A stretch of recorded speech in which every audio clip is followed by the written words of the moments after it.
करें शुरुआत question number 1 से।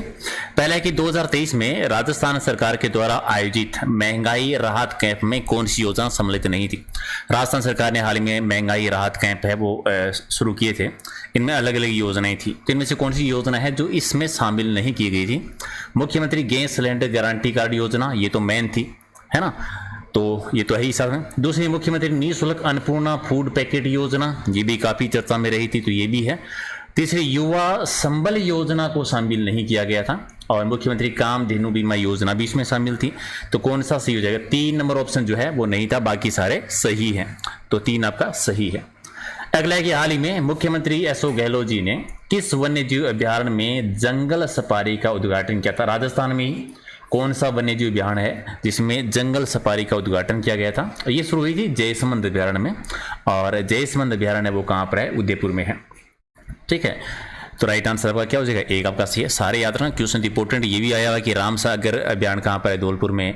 रामगढ़ विस्तार अभियान कहाँ पर, बूंदी में। फुलवारी की नाल अभियान कहाँ पर है, उदयपुर में। फुलवारी की नाल अभियान को लेकर एक नदी वाला क्वेश्चन और बहुत बार आता है, मानसी वाकल नदी का उद्गम किस अभियान से होता है, बहुत बार पूछते हैं ये भी। तो राइट आंसर आपका क्या हो जाएगा, 1 सही है। और एक उदयपुर में जयसमंद झील थी, याद रखना, याद है ना आपको, डेबर झील को कहते हैं, वो भी सोलंबर जिले में आ गई है। ठीक है, उदयपुर में नहीं रही है वो। राजस्थान साहित्य अकादमी पुरस्कार 2022-23 के अंतर्गत मीरा पुरस्कार है वो किससे दिया गया है, या मीरा पुरस्कार से सम्मानित किसे किया गया है। तो मीरा पुरस्कार जो मिला है वो किनको मिला है, सक्सेना जी को मिला है। रति सक्सेना जी को दिया गया है। किस पुस्तक के लिए दिया गया है, 80 एक प्रार्थना के लिए। उनकी पुस्तक है, याद रखना, 80 एक प्रार्थना के लिए मीरा पुरस्कार से सम्मानित किया गया। या फिर यही क्वेश्चन नेक्स्ट टाइम पूछ लेंगे कि रति सक्सेना जी को मीरा पुरस्कार है वो किस कृति के लिए दिया गया है, तो 80 एक प्रार्थना के लिए दिया गया। राइट आंसर आपका 1 सही है। हाल ही में राजस्थान सरकार ने कुष्ठ रोग मुक्त विशेष योग्य जनों को मिलने वाली 1500 रुपए की जो पेंशन राशि थी उसको बढ़ाकर कितना कर दिया गया है। ठीक है, कुष्ठ रोग से संबंधित जो विशेष योग्य जन थे उनको एक निश्चित राशि यानी सहयोग राशि दी जाती थी, पहले 1500 रुपए की दी जाती थी और अभी उसको बढ़ा दिया गया है। यहाँ पर कि कितनी दी जाती है, तो अभी दी जाती है 2500। इसी क्वेश्चन को दूसरे तरीके से पूछ लो कि 15 से कितने रुपए बढ़ा दिया गया है, तो क्या कह देंगे, 1000 रुपए की राशि बढ़ा दी गई है। कुल पूछे तो 25 हो जाएगा और बढ़ाने की बात पूछे तो क्या हो जाएगा, 1000 रुपए बढ़ाया गया है। राइट आंसर सी है। हाल ही में किस शहर में पुलिस प्रशिक्षण स्कूल की स्थापना के लिए मंजूरी प्रदान की गई। ये करंट अफेयर की क्वेश्चन है, 4-5 स्टैटिक है। तो पुलिस प्रशिक्षण स्कूल ट्रेनिंग स्कूल की स्थापना जो हुई है वो किशनगढ़ में हुई है। किशनगढ़ कहां पर है, अजमेर में। 1 आपका सही है। हाल ही में राजस्थान उच्च न्यायालय का मुख्य न्यायाधीश किसे नियुक्त किया गया है। हाईकोर्ट के जो मुख्य न्यायाधीश बने हैं वो जॉर्ज मसीह बने हैं।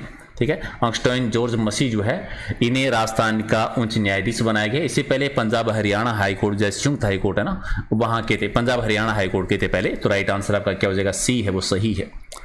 मुख्यमंत्री कामधेनु पशु बीमा योजना 2023 के बारे में इनमें से कौन सा कथन आपको सही नहीं लग रहा है। आराम से पढ़िए, बहुत प्यारा क्वेश्चन है और आराम से पढ़ के आंसर देना है। पहला है कि इस योजना से 20 लाख से अधिक पशुपालकों को लाभ होने की अपेक्षा है। कि इस कामधेनु योजना से लगभग राज्य में 20 लाख पशुपालक है उनको लाभ मिलेगा, तो ये बात तो सही है।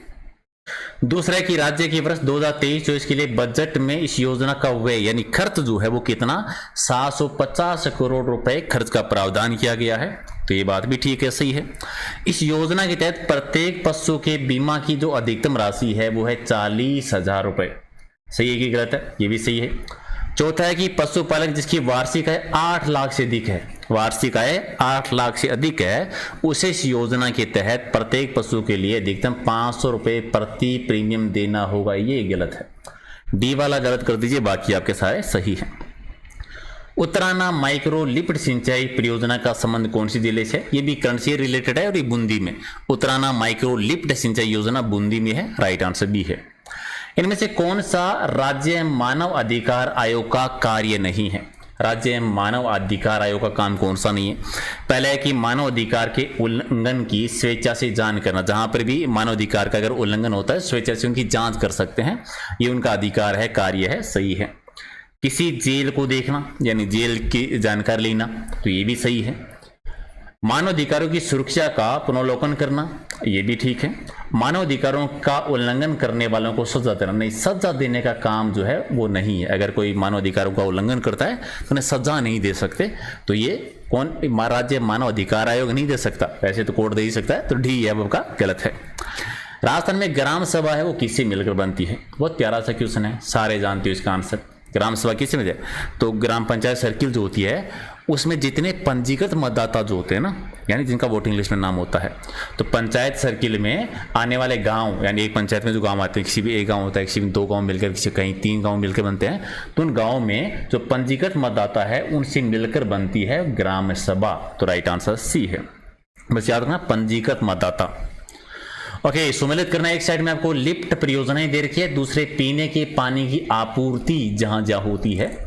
तो पहले कंवर सेन लिफ्ट नहर, ये सबसे लंबी है इंदिरा गांधी नहर में, आप जानते हैं बीकानेर इससे लाभान्वित होता है, ठीक है। तो कंवर सेन लिफ्ट नहर से बीकानेर 4 नंबर पे, तो सबसे पहले आएगा आपका 4। गंदेला साहब लिफ्ट परियोजना जो है इससे किससे लाभान्वित होता है? तो साहब लिफ्ट परियोजना आप जानते हैं चूरू हनुमानगढ़ वाला एरिया आता है, तो उसमें चूरू दे रखा है 3, तो फिर कर दीजिए 3। राजीव गांधी लिफ्ट नहर जो है ये जोधपुर को लाभान्वित करती है, जोधपुर को, तो फिर कर दीजिए 2। और गजनेर लिफ्ट सिंचाई परियोजना है, ये बीकानेर और नागौर को लाभान्वित करता है, तो नागौर ऑप्शन में है, तो ए कर दो। 4 3 2 1 कौन सा ऑप्शन सही है? 4 3 2 1 यानी सी सही है। अच्छा, राजस्थान पर्यटन विभाग के द्वारा निम्नलिखित मेलों और उत्सव का आयोजन किया जाता है। 4 उत्सव दे रखे हैं पर्यटन विभाग के द्वारा जिनका आयोजन किया जाता है, आपको तिथि के क्रम के अनुसार बताना है, कैलेंडर वर्ष के अनुसार तिथि क्रम के आधार पर बता दीजिए। तो सबसे पहले इनमें से कौन सा लगता है?